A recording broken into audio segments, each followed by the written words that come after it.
గంజాయి డ్రగ్స్ తో యువతను నాశనం చేస్తున్న దుర్మార్గపు ముఠ ఇప్పుడు ఐస్ క్రీంలపై పడింది. పసిపిల్లలు తినే ఐస్ క్రీమ్ లో మత్తునిచ్చే లిక్కర్ కలుపుతున్నారు. తాజాగా జూబ్లీహిల్స్ రోడ్ నెంబర్ 1 లో గల 1 and 5 లో Harika cafe ice cream parlour shop లో గుట్టుచప్పుడు కాకుండా కల్తీ ఐస్ క్రీం ను వ్యాపారంగా చేసుకుని దందా కొనసాగిస్తున్నాడు ఓ ప్రబుద్ధుడు. ఏకంగా విస్కీ ఐస్ క్రీం అమ్మకాలు సాగిస్తున్నారు.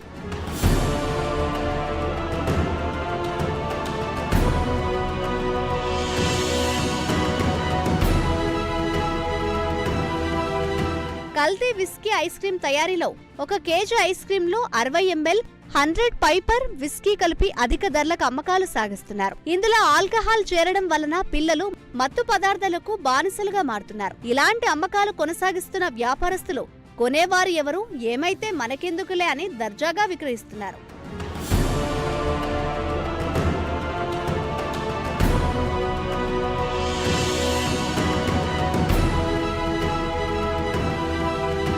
మరో అడుగు ముందుకు వేసిన ఐస్ క్రీం తయారీదారులు ఫేస్బుక్ లో ఒక యాడ్ ను కూడా ఇచ్చి తమ అమ్మకాల్ని జోరు అందుకోవడానికి ప్రయత్నాలు చేస్తున్నారట.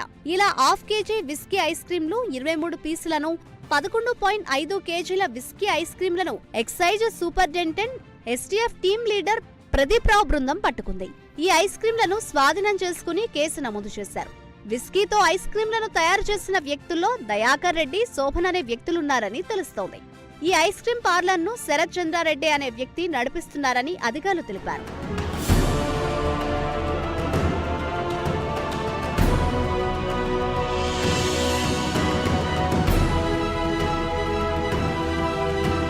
ఏదేమైనా పసిపిల్లలు తినే ఐస్ క్రీంలను కల్తీ చేస్తున్న ఈ దుర్మార్గులను కఠినంగా శిక్షించాలని స్థానికులు, తల్లిదండ్రులు కోరుతున్నారు. నేటి సమాజంలో పిల్లలకు మంచి భవిష్యత్తునిచ్చి తీర్చిదిద్దాల్సిన బాధ్యత అందరిలో ఉంది. ఇలాంటి ప్రబుద్ధులు అక్కడో ఇక్కడో ఎవరో ఒకరు ఉంటారు. కాబట్టి జాగ్రత్త వహించాలని పోలీసులు కోరుతున్నారు.